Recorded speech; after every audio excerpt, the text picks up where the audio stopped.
This episode was pre-recorded as part of a live continuing education webinar. On-demand CEUs are still available for this presentation through AllCEUs.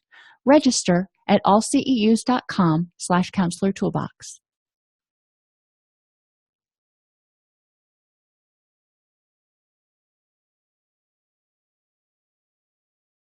Between writing notes, filing insurance claims, and scheduling with clients, it can be hard to stay organized. That's why I recommend Therapy Notes. Their easy-to-use platform lets you manage your practice securely and efficiently. Visit therapynotes.com to get 2 free months of Therapy Notes by just using the promo code CEU when you sign up for a free trial at therapynotes.com. I'd like to welcome everybody to today's presentation on mental health aspects of bariatric surgery. I am Dr. Dawnalise Snipes, and I would like to mention that this this topic was actually selected by one of you who listens to the podcast or comes to the class. So please, if you have topics that you want to learn about, let me know, because it's a whole lot more fun when I'm doing something that I know people are interested in. The objectives for today: we're going to learn about bariatric surgery, explore reasons for the surgery and increase in popularity in bariatric surgery. We're going to identify the psychosocial outcomes of bariatric surgery, identify some common presenting issues in people seeking the surgery, explore current recommendations for assessment protocols and pre-surgical preparation, and identify post-operative mental and physical health issues which may occur and which need to be addressed, usually by us. We're talking about the mental health aspects. So there's been an increasing amount of evidence for bariatric surgery as a more effective treatment for morbid obesity compared to dietary advice, exercise, lifestyle changes, and medication. A lot of times people seek out bariatric surgery because they have a impending or current physiological health condition that needs to be addressed rapidly. The procedure is more effective in achieving significant weight loss, longer-term maintenance, not permanent maintenance. They find that a lot of people, the majority of people, tend to regain some of their weight, if not all of their weight. Within, somewhere around 3 to 5 years, there's a significant proportion that gain back a lot of their weight. But it does help them achieve significant weight loss for a period, so hopefully during that window they can learn better lifestyle habits. And there are improvements in physical comorbidities and reductions in mortality related to cancer, eating disorders, heart disease, hypertension, osteoarthritis, and stroke. Bariatric surgeries all aim to make the stomach smaller so it can hold less food through removal of part of the stomach, banding, or bypassing. Now, there are 3 or 4 major types of bariatric surgery that are out there. Didn't figure it was important to go into the different types. If you're working with this population, you will want to be familiar. Some of these surgeries also bypass a part of the small intestine, which inhibits calorie absorption, but it also inhibits nutrient absorption, which can lead to malnutrition in as many as 30% of people who have the surgery. Concerns have been raised about potential ongoing risks of mental health disorders, including substance abuse, self-harm, and suicidality, especially following bariatric surgery. Surgery is often not associated with an improvement in mental health quality of life. So there is a significant improvement potentially in physical health, and there is a potential significant improvement in the reduction in comorbid physical health conditions. But mental health quality of life seems to be relatively unchanged or get worse. 2 main hypotheses have been proposed to help explain these findings. 1, patients who choose to undergo the surgery are at a higher baseline risk of psychiatric complications. So they may already be depressed, or they may be at higher risk of depression. Or the surgery itself increases the risk for adverse mental health outcomes. Sometimes it's because people expect the surgery to do more than it's intended to do. The surgery will help them lose weight initially. They're still going to have to make lifestyle changes, and it isn't going to make their spouse come back. It isn't going to make their life suddenly wonderful. There's a lot of other work that needs to be done. So when those things don't magically happen, then after the person loses the weight, then they may feel defeated and frustrated, depressed. Bariatric surgery is often associated with weight loss and improved physical health status for severely obese individuals. And 20 to 30% of patients undergoing bariatric surgery experience premature weight stabilization or post-operative weight regain. And that's important to recognize. And the number, depending on what study you look at, the number can go even higher regarding weight regain. It depends on what you're looking at. Are you talking about total weight regain? Well, that stays around 20 to 30%, but that's still 1 in 3 will potentially regain all of their weight. But then there's also a group of people who get down to their target weight and then regain, 15, 20 pounds. And they may feel frustrated about that, or premature weight stabilization, so they never get down to their target weight, which can reduce their self-efficacy. Many patients also experience changes in their social scenes, as many American holidays and activities are centered on a big meal. Let's think about it. Thanksgiving, Christmas, birthdays, Halloween, pretty much any 4th of July. You have all these cookouts. Memorial Day, you have these cookouts. People tend to focus a lot of gatherings around food. Even at work, when you have, annual celebrations and get-togethers, there's food involved. And it can be very daunting for a person who is trying to control their weight and or who has had bariatric surgery or who has eating disorders. The way patients interact with the significant people in their lives can change dramatically, and their social structure can be irreparably broken. If they tended to go out every Friday night with their friends and go out for dinner and a movie or something, and now going out for dinner is not as easy as it used to be. So if those people are not willing to make changes in the restaurants they go to or forego the pre-movie meal altogether, it could be a problem. We'll also learn shortly that there is a difference in the way people who've had bariatric surgery metabolize alcohol. So anything involving alcohol may also be something that a person who's had bariatric surgery can't do. Mental health related quality of life improvement. Mood often improves in the immediate aftermath of surgery, but psychiatric disturbances, so mental health issues, often reemerge within 2 to 3 years. So during this initial period of rapid weight gain and everything, when all of a sudden their life is changing in so many different ways, a lot of times there is a sense of optimism and encouragement, and they're just barreling forward. And then when things start to stabilize, psychiatric disturbances may start to reemerge because they may start to realize that some of the problems they hoped were going to be solved by their surgery weren't solved at all. Or they may start experiencing that weight gain again. These patients were almost 3 times more likely to attempt suicide than the general population. Let that sink in. 3 times more likely. So if you're working with a client, even if it's not specifically to handle their post-surgical issues, if you're working with a client who's had bariatric surgery, especially one who had surgery 2 or more years ago, you may want to be alert to the fact that they are at a higher risk of suicide. Another study looked at self-harm emergencies, including suicide attempts, and found that these increased by 50% after surgery. So these people that we're looking at are only people who went to the hospital. So people who attempted suicide or self-harm or what have you, and didn't go to the emergency room aren't being included. Or, so those numbers aren't even calculated. The number of people who experience negative psychiatric issues after the surgery really goes up significantly, and we'll talk about some of those reasons in a few minutes. Deswan et al. Investigated the course of anxiety and depressive disorders over the first 2 years post-surgery.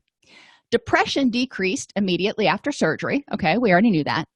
Participants with both depressive and anxiety disorders preoperatively lost significantly less weight after surgery. So if they had a pre-existing psychiatric issue before surgery, then that is likely going to impede their weight loss after surgery. And the reasons for that are a little bit unclear, but there is a direct correlation. Longer-term studies suggest minimal improvements in mental health and psychosocial well-being after surgery compared to those people who just chose behavioral interventions and chose to change their lifestyle. Now, I will mention that bariatric surgery sort of forces people to change their lifestyle at least in the short term. They gradually can go back to their old lifestyle. They're not supposed to, but you can see that happen. But when the stomach is made smaller, it's downright uncomfortable to eat the same size meals that you used to eat, and it's downright uncomfortable due to a condition called dumping, to eat foods that are high in sugars and potentially fats. So other issues of note: bariatric patients are at risk of becoming addicted to alcohol, more at risk than the general population, because alcohol is absorbed more quickly into the body after surgery. So that's one of those things. You shorten that GI tract, make the stomach smaller, and go to the large intestine. The alcohol can be absorbed more quickly. Additionally, the absorbed alcohol is more potent, and studies have demonstrated that bariatric patients reach a higher alcohol level and maintain those higher levels for a longer period, so their blood alcohol concentration stays up longer than people who have not had the surgery, who are matched in terms of body fat percentage, hydration, and gender. This is really important for our clients to understand. Most bariatric physicians are not going to prohibit the use of alcohol, but it is really important for clients to understand that they will get buzzed and drunk faster, and they will stay buzzed and drunk longer, which means their potential for DUI goes up significantly, if you want to just put it down into practical reasoning for them. Studies have also shown that drugs, alcohol, and food trigger similar reward responses in the brain. If we look at binge eating as an addiction, as a way of coping with the stress, then when somebody can't binge eat anymore and they experience distress, they may turn to alcohol and drugs to substitute for overeating after bariatric surgery. So there is a higher risk of substance use of all types. Bariatric patients are also more likely to develop chronic opioid use issues, especially in patients who had postoperative complications or lost less weight. So let's think about that. Postoperative complications, they may have more pain, need more surgeries, be exposed to opioids for a longer period of time because of those things, which can lead to chronic opioid use, or if it's not managed effectively. But remember, those who lost less weight tended to be the ones that were suffering from depression or anxiety preoperatively. So if we want to go from there, then we can look at what is the function of the opioids for the people who lost less weight. Do they start taking these opioids and they feel a sense of relief? Remember, we talked a couple weeks ago about the fact that ketamine is being used as a emergency intervention, if you will, for people with acute treatment-resistant depression who have suicidal ideation, because opioids actually do act in some people to elevate their mood and reduce depressive symptoms. So there could be a reward factor in there where the people who are depressed preoperatively may be at higher risk of opioid use. Common presenting issues. 84% of people who present for bariatric surgery have some sort of mental health issue. 50% of the people presenting for surgery have 3 or more mental health issues. So this means that this population in and of itself is at a higher risk for mood disorder postoperatively. The prevalence of binge eating disorder it ranges around 10 to 27% in this population. Now let's think about binge eating disorder. Binge eating disorder is not just, eating a lot because you love food. Binge eating disorder is a eating behavior that is characterized by eating large amounts of food, usually prompted by a desire to escape from some dysphoric emotional state. Well, if you take somebody who has binge eating disorder and they're using food as a coping skill and you yank that coping skill out from under them, what do you think is going to happen? You think they're going to start having more anxiety and depression? Probably so. You think they might find other ways to cope? Yeah, hopefully it's a good way, but we can't guarantee that, which is why preoperative and postoperative counseling is so important. The prevalence of night eating syndrome is between 2 and 20%, and it increases with the body mass index. Your clients that have a higher body mass index, who tend to be heavier, are at greater risk or have a greater prevalence of night eating syndrome, which is characterized by a shift in the circadian pattern of eating, resulting in frequent night awakenings linked to nocturnal eating and a lack of appetite in the morning. Some people even report they don't remember getting up and eating in the middle of the night. Well, this is, again, a problem. If they can only eat so much and they're eating basically in their sleep, then we're going to help them figure out how to stop that behavior so they don't accidentally overeat at night. And we're going to help them get on a schedule that resets their feeding circadian rhythms. It's going to be a collaboration between you, the patient, and the psychiatrist to help, or physician, in order to try to help get this rebalanced. But night eating syndrome is a real issue for a lot of people. What do we need to assess? If somebody comes to you and says, my doc said I have to have an assessment before I can do this surgery, what do we need to look at? We need to make sure the client understands the surgery, what it can do and what it cannot do, and what's going to happen when you have this surgery. What's it going to be like, and what is your life going to be like after the surgery? Because most people don't really fully conceptualize how restrictive their eating and their patterns and habits and stuff become after the surgery. They need to understand the necessary lifestyle changes that will be forever. There are certain things that are forever. We need to assess their motivations to make sure that they're understanding, again, what the surgery can do, and they're not trying to get this surgery because they want an easy way to lose weight, because this ain't easy. Don't get me wrong, this is not easy. Nor do we want them going into it thinking that if they lose weight, then their partner will fall in love with them again, or whatever the case may be. We want to make sure that they have realistic expectations regarding the results. Not everybody, based on your bone structure and everything else, we all come in different sizes. And we want to make sure that people don't think that they're going to have bariatric surgery and be able to get down to 2% body fat and a size 0. That is not realistic for most anybody, let alone people who are undergoing bariatric surgery.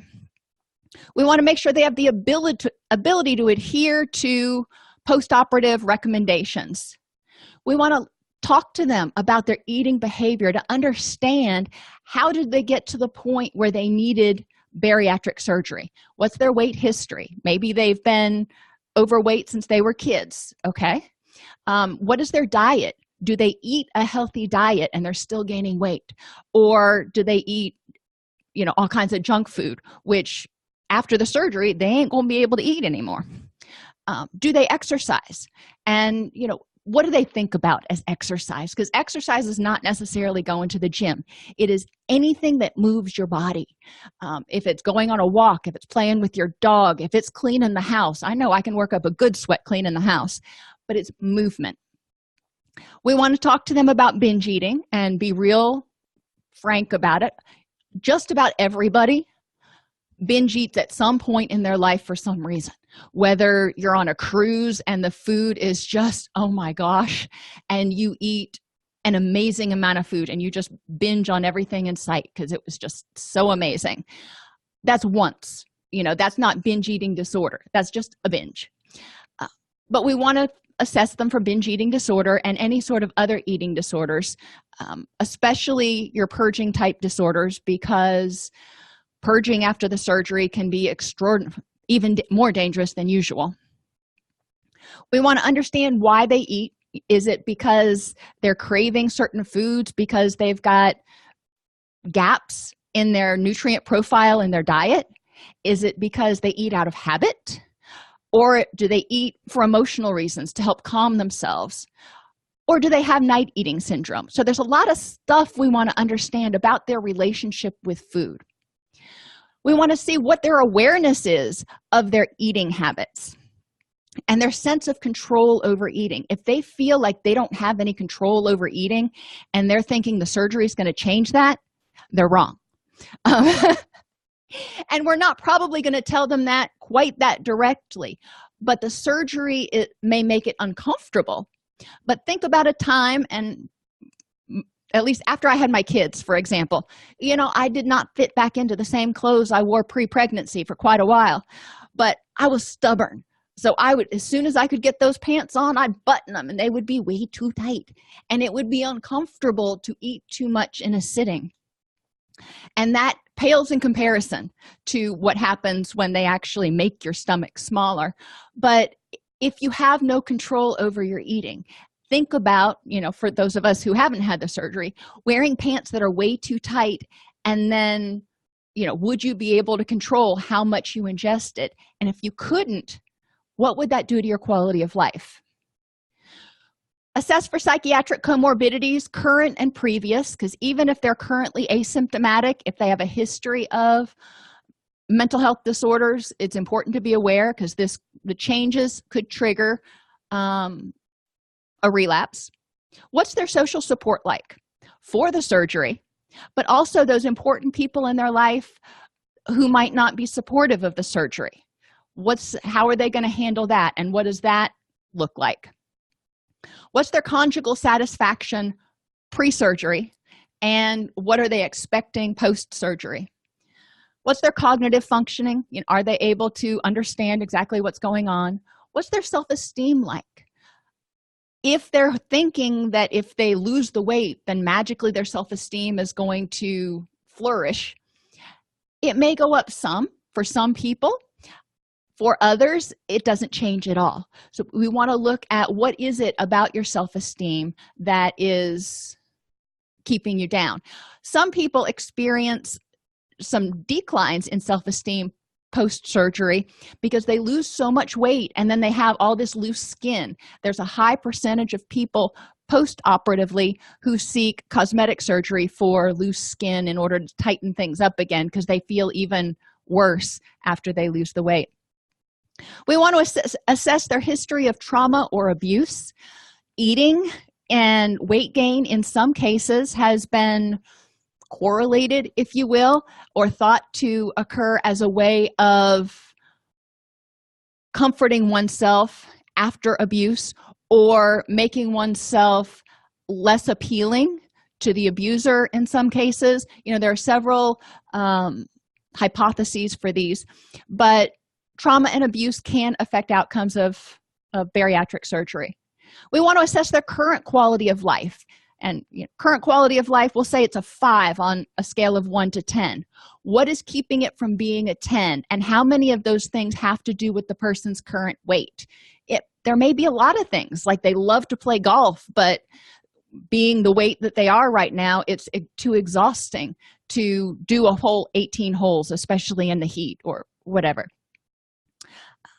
Suicidal ideation, definitely want to check that out. Their medical history and medically related weight problems such as diabetes, hypertension, and their social, occupational, recreational, and physical impairment due to weight. So there's a lot of stuff we need to assess to really get a good picture of what's going on with this person. Now, I will mention the SciBari is a 159 instrument that was developed in 2010. I could not find research journal articles, PDFs, anything where you could see it, buy it, yada yada. But if you can find it, that was an instrument that was specifically developed to assist in the pre-surgical assessment of bariatric surgery patients. Preoperative psychopathology and patient expectations that life will dramatically change after a surgery can also negatively impact the psychological health after surgery. Substance addiction, eating disorders, psychotic disorders, depression, and suicide are the most common mental health contraindications to surgery.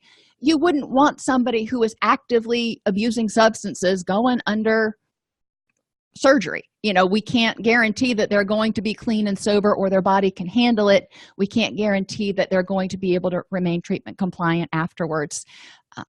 Eating disorders, same way. We want to make sure that the person is physically and mentally healthy enough to undergo the surgery.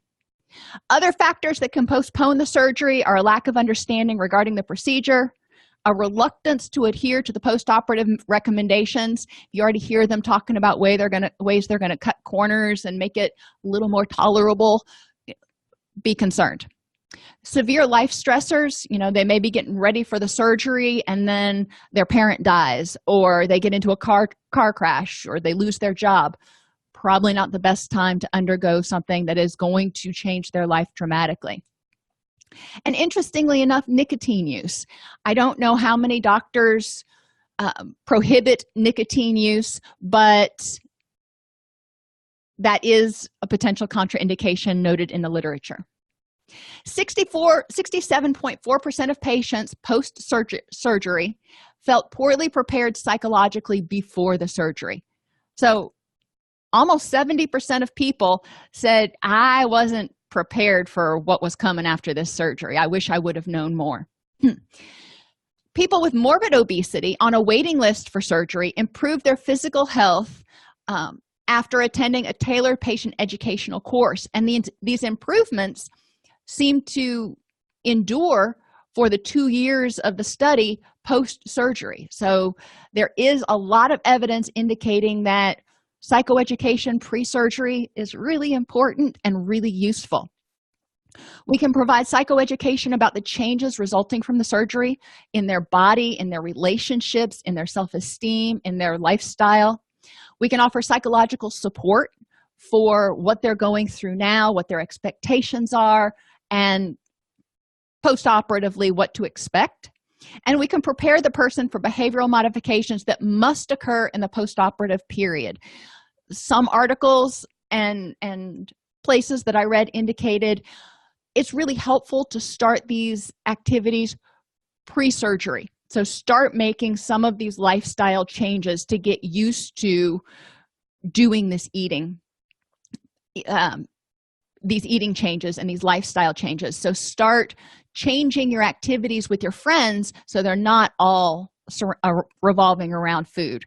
Start paying attention to your eating, so you're eating slowly and in small bites and smaller portions, and lots of those things. We'll talk about those more, but there are a ton of lifestyle changes that people can start making pre-operatively, so once they're post-operative, it's not going to be as hard on them. In the early post-operative period, the main goals of office visits, and this includes the doctor, are to assess their proper nutritional status.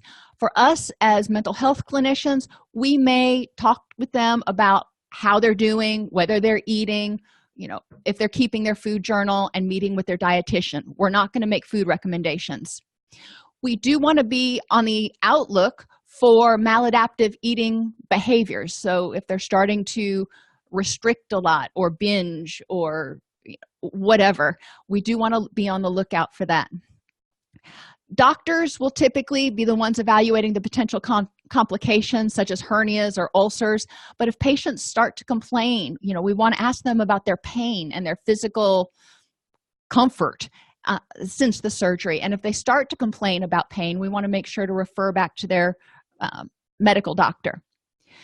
We also need to monitor the status of their comorbidities. When medications go into a smaller stomach, and especially the ones that bypass part of the small intestine, the absorption rate and the breakdown of the pharmacological the medications that the person is taking, that's all going to change. So they are probably going to absorb less, and it may not be broken down as well. It's important to be very aware and make the patient aware that, okay, if you were taking 150 milligrams of sertraline pre-surgically, that amount will probably need to be adjusted post-surgically, and we're going to need to look at or you're going to need to work with your psychiatrist to monitor your moods and identify what the best dosing is for you now. We can start encouraging regular exercise even before surgery, reminding them that exercise is any kind of movement. Now, doctors may talk about going to the gym or, power walking for 20 minutes. Some people, that's just not their thing. So we want to help them brainstorm ways they can get their body moving and enjoy it. Zumba classes, whatever. Discuss their weight loss progress with them and how they feel about it. And review, as mental health clinicians, all we're going to be able to do is review the sheets that give us their laboratory values on their nutrition and metabolic profile. And it's important, if you're working with this population in depth, that you're aware of what values should be where, so you can understand what you're looking at. After surgery, patients will have medications that will be taken for a few months, and others will be taken for life. For most patients, the body could not absorb whole pills as well as before, so there are special procedures for medication administration. Some pills need to be crushed. In many cases, time delay medications can't be taken. There are a lot of changes that need to happen. Patients will usually experience dumping syndrome in the couple months after surgery, and some can say this could be viewed as a teaching tool. Dumping occurs when food, especially sugar, moves from your stomach into your small bowel too quickly. Signs and symptoms include cramps and diarrhea 10 to 30 minutes after eating, up to 3 hours after eating.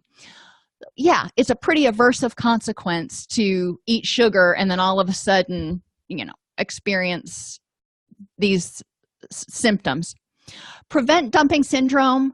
It can be accomplished often, and they need to talk to their doctor, by eating smaller meals and limiting high sugar foods. This is one of the big changes that people have to make post-operatively, because the dumping syndrome isn't going to go away. It's not like in 6 months they can return to eating high sugar foods and not have a problem.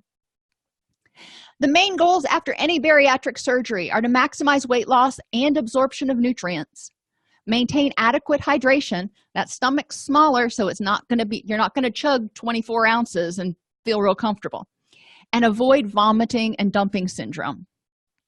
Much of the nutritionist's work is related to informing patients on how to eat properly and judge fluid, protein, carbohydrate, and fat intake, and educate them about the importance of self-monitoring by keeping daily nutrition journals. So the nutritionist is going to be an integral part of this multidisciplinary team. For us, it's important to recognize and educate the patients that ghrelin, the hunger hormone, decreases after bypass surgery. Great. So you're not as hungry after bypass surgery. Not only is your stomach smaller, you're not as hungry. Win-win. But within 6 to 9 months, it stabilizes and food urges start to come back for the majority of patients that I was reading about in the research. Some complain that they're supposed to eat really frequently but have no appetite, especially right after surgery when that ghrelin level is low. It's important to work with them to make sure that they are eating, because they need the nutrients. Their body needs the building blocks in order to make everything else function effectively.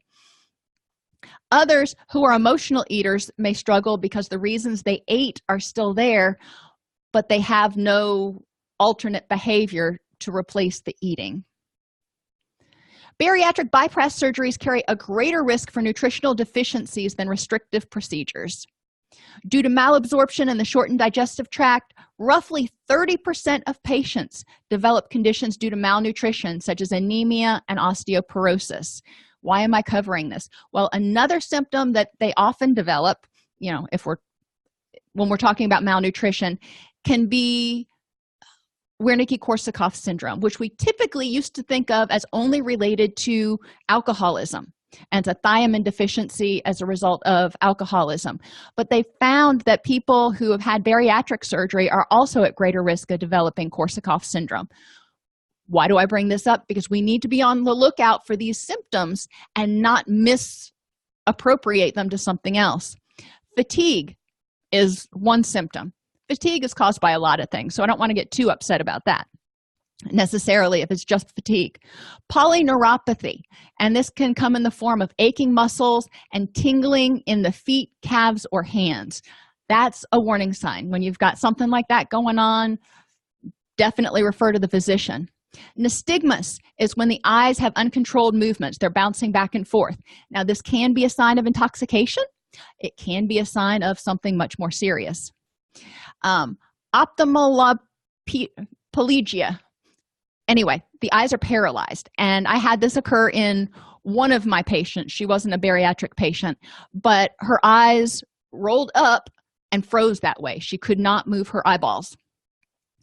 And ataxia, which is characterized by unsteady gait and slurred speech. Many times we might attribute that to intoxication as well, but it could be malnutrition.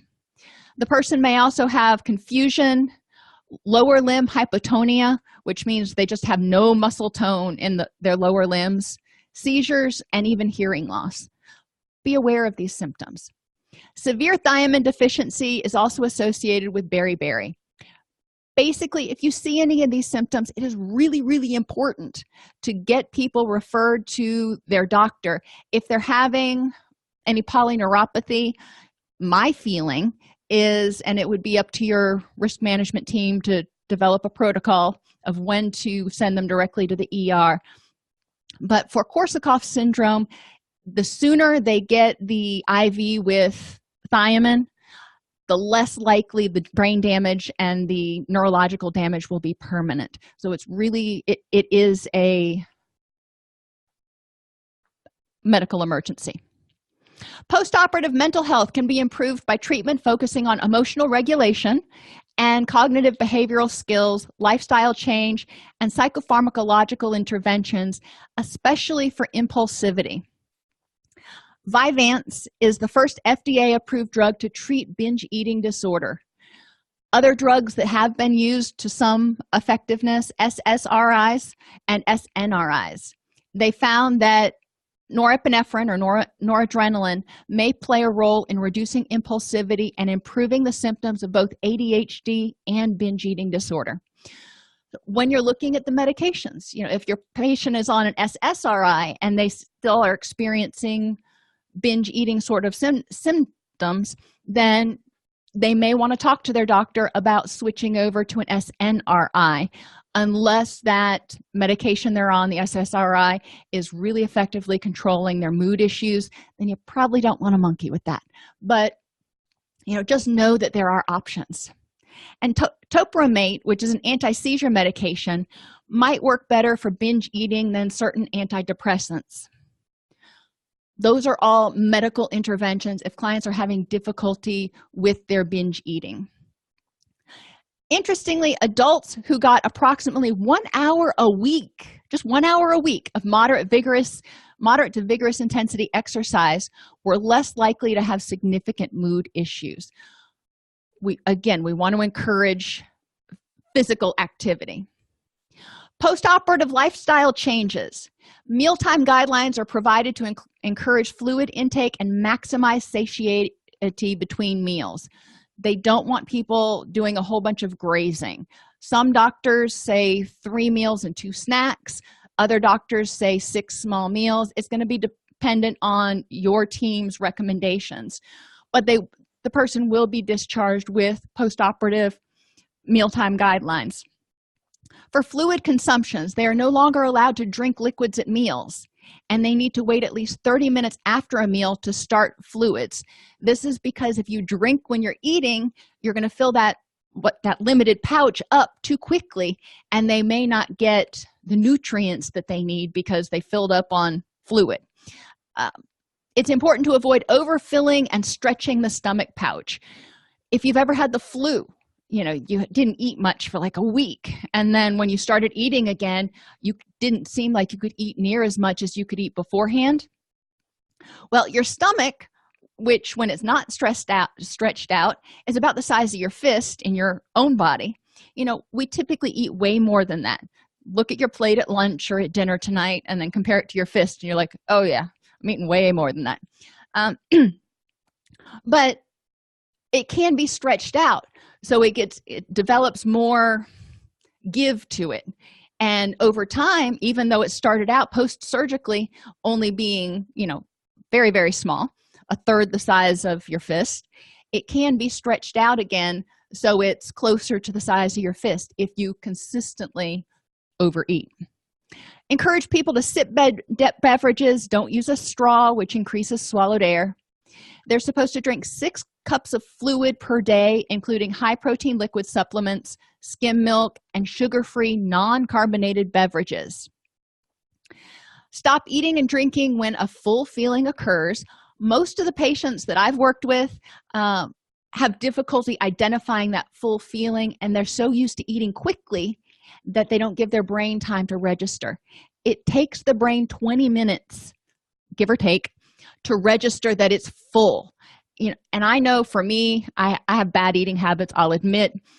I can wolf down my entire dinner in 10 minutes, and then I'm like, I'm still hungry. Well, it's because my brain hasn't even figured out that I ate food yet. So do as I say, not as I do. That's not a recommendation. It's important for people to start eating more slowly so their brain has a chance to tell them, hey, you're full. And carbonated beverages can distend the pouch because of the gas bubbles. Food guidelines: eat 3 to 6 small meals a day based on the physician's recommendations. Eat very slowly, at least 20 minutes. Chew food extremely well. Eat only small amounts, and the nutritionist will work with them on how much they should be eating at each meal. Stop eating when they're feeling full, and avoid high-calorie foods and liquids. Those types of things, such as ice cream, are one of the main reasons for therapeutic failures. If they're eating high-density calorie foods, like high-fat foods or things like ice cream, then they could very easily pack on the calories and the weight again quickly.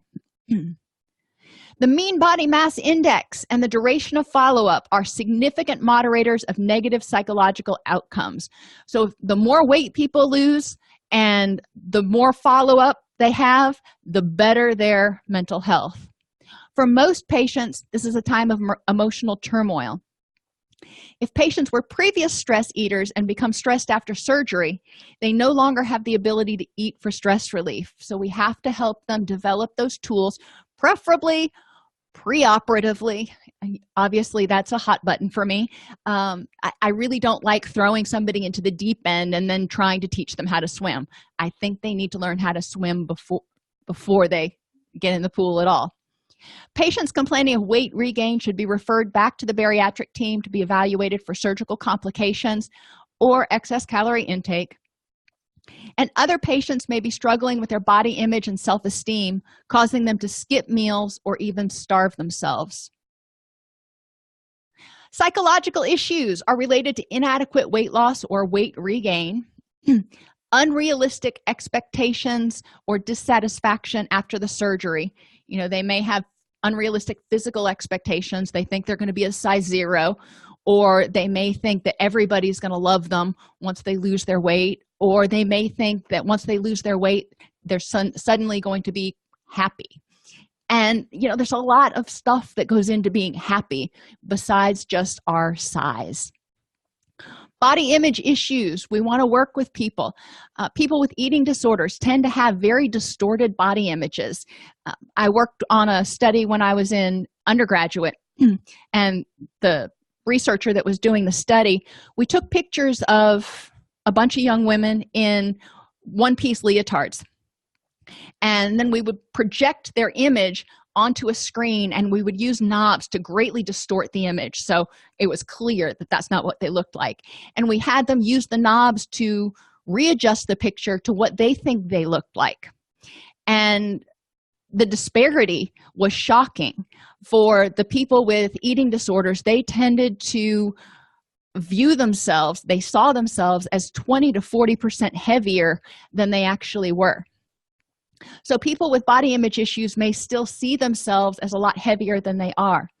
Additionally, when we lose weight really, really quickly, except for the fact that our clothes are fitting differently, we may still see the same thing in the mirror.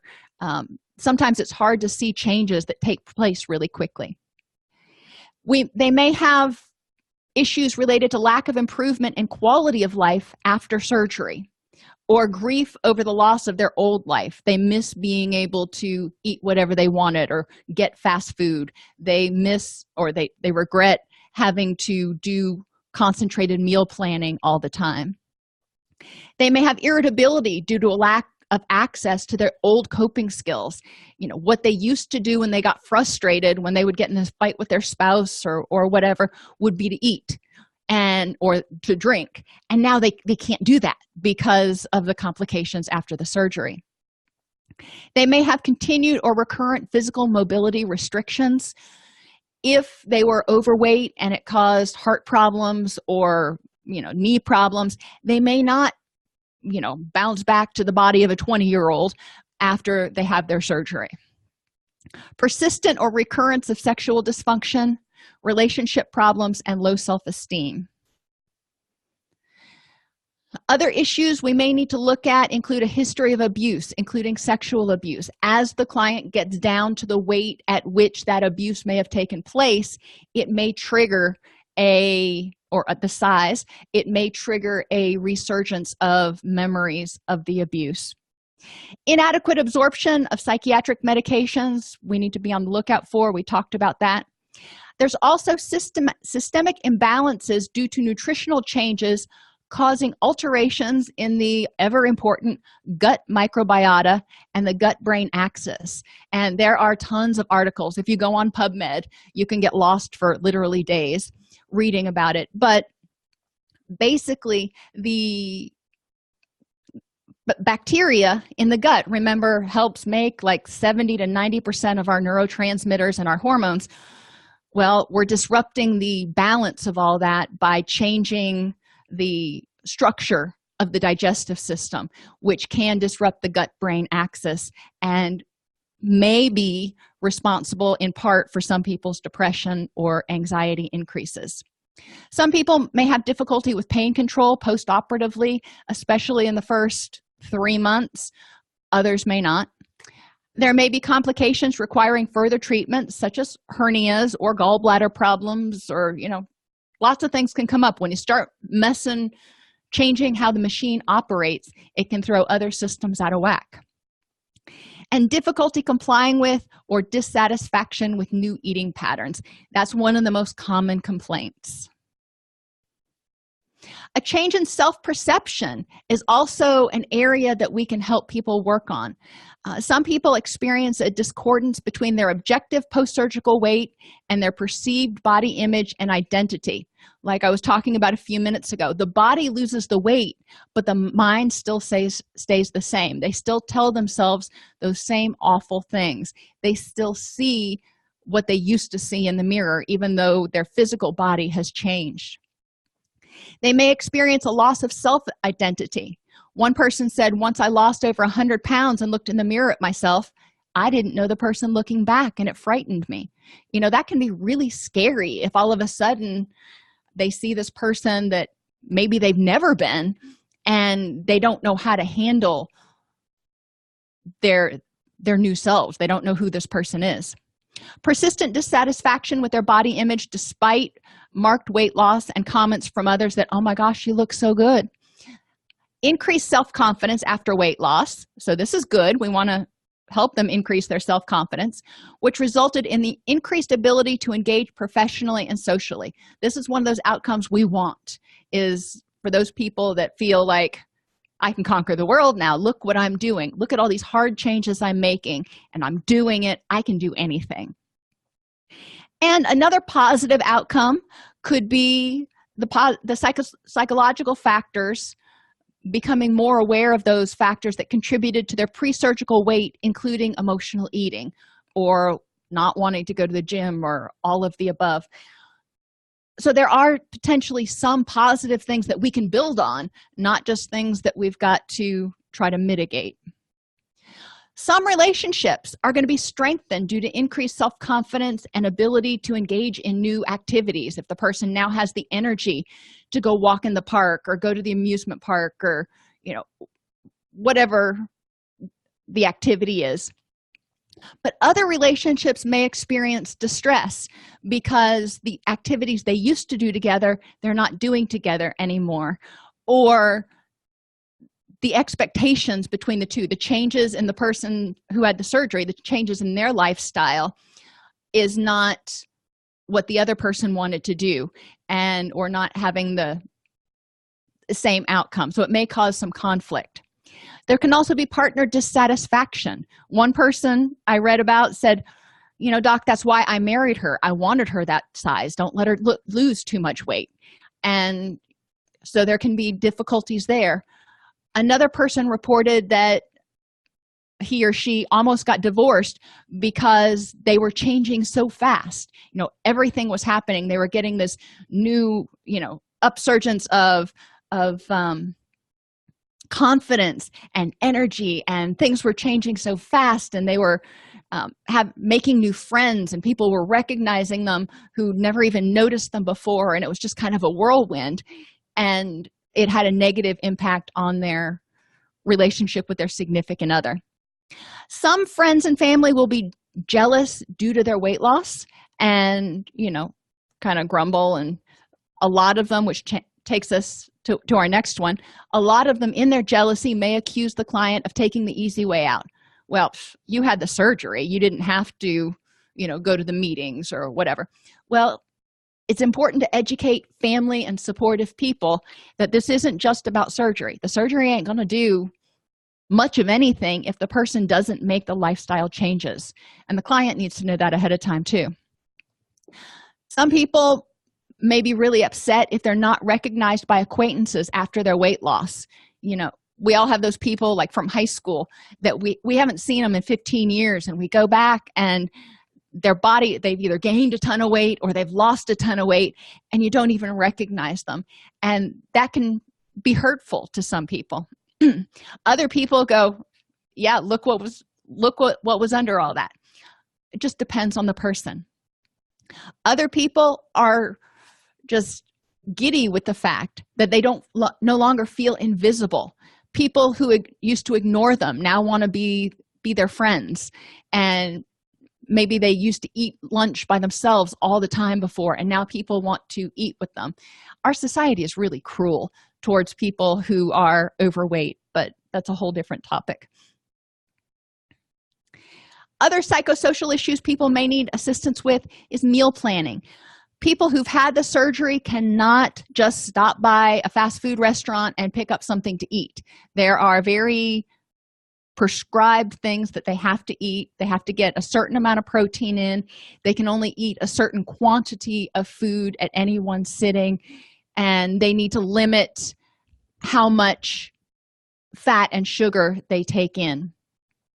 They need to work on and meal planning can be a challenge if somebody hasn't been doing that all their life, to on Sunday do all their meal planning for the day. Refusal skills are very important.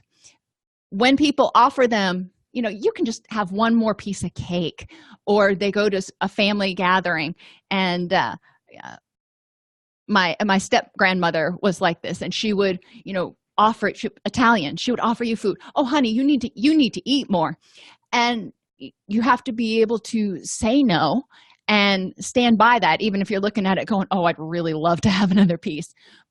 but the person who goes through the surgery has to be able to refuse the food even if they want it. They need to work on time management, so they do have the time to do their meal planning, so they do have the time to do the shopping they need to do and to go exercise and do those sorts of things. Now, some of those services that you can order fresh meals to your door may have options that are bariatric approved. I don't know. I didn't look into that. But for people who are really busy, that might be something to look into. We need to help people who emotionally dysregulate and help them identify their eating triggers and alternate ways to deal with them. And distress tolerance skills, bolster those in people so they have a list of things they can do when they're exposed to triggers. Weight loss surgery is merely a tool that helps people get a new start toward maintaining long-term good health. The surgery alone will not help someone lose weight and keep it off. They're going to have to make significant lifestyle changes. Intensive mental health follow-up post-surgery should be routinely considered, is a recommendation. Cognitive behavioral therapy is helpful for patients preparing for bariatric surgery to reduce disordered eating and improve mental health, again, ideally before surgery, so they go in it and they have improved mental health and they are already making some of these lifestyle changes, so post-operatively it's not quite as big of a shock. Ideal candidates are seeking surgery to mitigate health consequences of obesity, not to have a psychosocial result. And post-surgically, patients will need to deal with an array of issues due to their new lifestyle, which is why support groups are really recommended and really important for this group. Not just support groups with a nutritionist, but also mental health support groups to help people deal with all of these changes in themselves and in their families, and everything else. So we went through a lot of stuff really quickly. Bariatric surgery is a huge area, and it's potentially a niche area if it's something that you want to study. And my recommendation is, if you're working with these patients, that you become very familiar with the research related to what it can and can't do, and prepare patients ahead of time.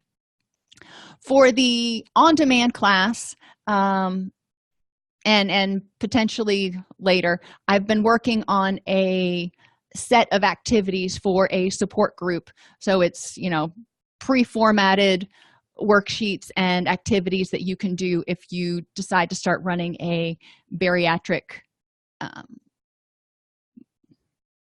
psychosocial program.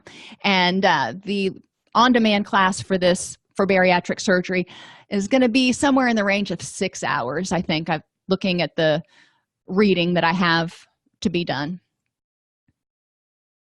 So just so you know that it's there, if that's something that you're interested in, keep an eye out. And that class should be out by the end of the week, the on-demand version.